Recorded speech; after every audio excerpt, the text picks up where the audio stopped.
Será que ainda existe espaço para um momento em que o cinema tem uma imagem bem feita, bem produzida, nesse momento de mudanças tecnológicas? Mesmo nessa época de banalização, ainda tem muitos artistas que se preocupam com a qualidade das imagens. Outra coisa interessante é que as formas de distribuir uma produção audiovisual estão se multiplicando. O importante é lembrar que o futuro do audiovisual é um futuro de pluralização.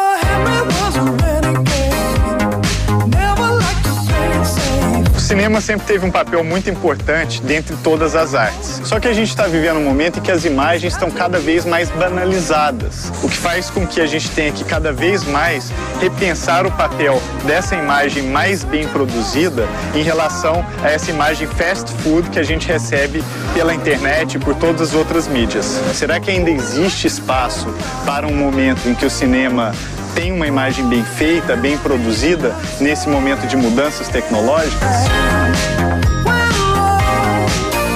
Hoje em dia, as possibilidades para um produtor de audiovisual são muito grandes. A Ray Russell Young faz uma espécie de liquidificador audiovisual. Ela pega todos os formatos que já apareceram, do Super 8 às flip cams e câmeras de alta definição, justamente para poder contar histórias de uma forma quase que atemporal. You Won't Miss Me is a kaleidoscopic portrait of a character named Shelley Brown. The movie starts out where she's released from a mental hospital. To me, the best way to capture Shelley Brown was to shoot on 5 formats. It was almost like one format didn't do her justice.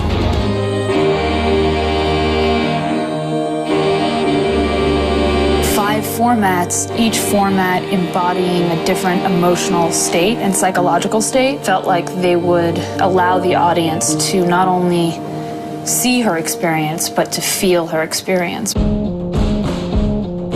Life has some, one day it's raining and it feels and it looks different, and another the sun is shining and that feels and looks different. Often what we're interested in films is drama, and drama isn't always about a clear image. People are moving the way that life is moving, and so why wouldn't the camera be involved in that? You know, to have it be so static feels almost limiting.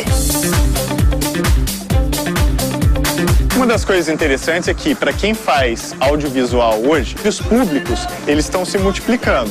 Você pode fazer filme, por exemplo, que vai passar no cinema, e você pode fazer filme que vai para uma galeria de arte ou mesmo para um projeto de internet. The ways in which people are receiving media content is so varied. You know, whether it be like a huge screen in a movie theater or a 3D screen, or like on their laptop or their cell phone, or all those different areas which completely affect like what you're shooting for. Like when I make a film for the internet, it's a very different art form than it is a movie that presumably people are going to see in the theater or whatever, you know, which is fascinating. Mesmo nessa época de banalização, ainda tem muitos artistas que se preocupam com a qualidade das imagens. É o caso do Alex Tyson. Ele já trabalhou, por exemplo, com documentários indicados ao Oscar, como Gasland, e também com projetos muito pequenos de nicho, feitos para públicos muito específicos. Isso é muito curioso porque ele desafia esse fast food de informações em pratos muito bem preparados que mostram que é possível ir na contramão dessa banalização do audiovisual.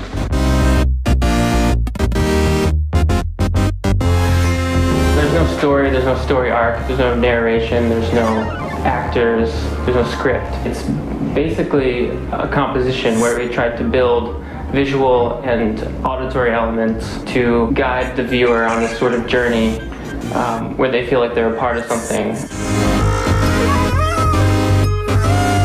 So we took maybe certain colors and just used 4 of them, and we spread that into one vignette, one scene. So we said, you know, maybe the dancers will be wearing these colors. Small details like that, but then they ended up being reimagined into a new form. were friends, we knew each other's work, and we both were influenced by synesthesia, which is the connection of the senses, such as sound and vision. We worked together as visual artists and composer and really kind of switched roles throughout so that our intuitions would intermingle almost beyond our control. I love the cinema. I love seeing something presented in the theater with proper sound, proper image. The film was kind of built to be viewed for the cinema.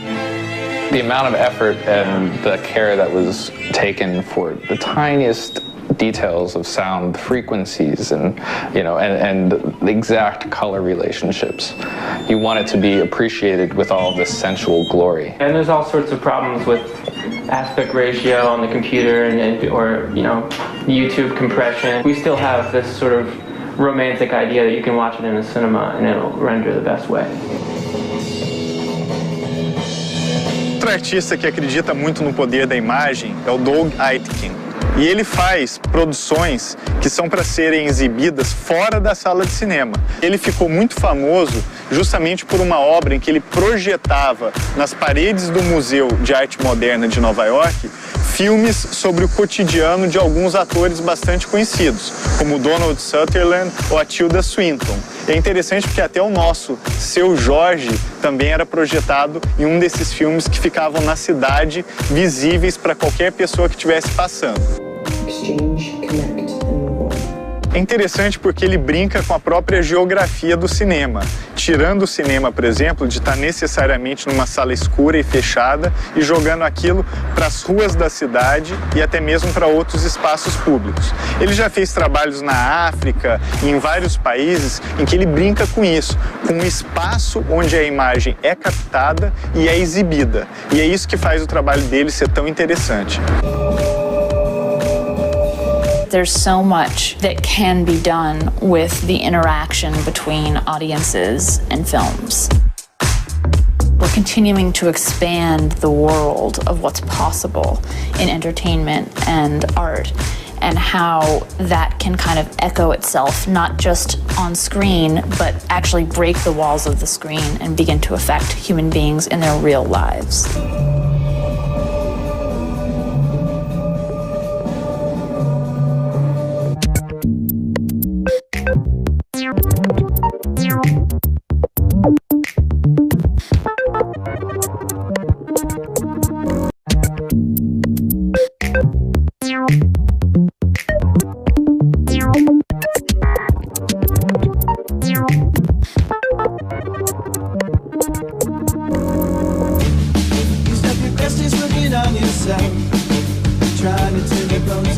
Tem um monte de gente fazendo audiovisual que já abraçou a internet há muito tempo.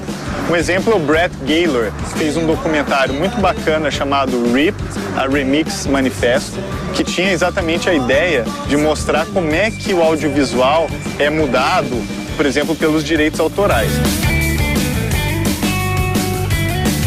Interessante que na hora de distribuir o filme, ele fez o mesmo modelo do Radiohead. Ele colocou o filme online e disse: pague o quanto você quiser. O projeto dele fez tanto sucesso que ele foi contratado pela Mozilla para se transformar no cineasta oficial da empresa. Mas um produtor audiovisual contratado por uma empresa de software, isso faz algum sentido? E na verdade faz muito. E a Mozilla, ela propõe um novo projeto chamado Open Video, que é de integrar o vídeo ao resto da internet, fazendo com que a gente possa enxergar cada vídeo como informação, que pode ser clicável, integrada com seu perfil no Twitter, com mapas e assim por diante.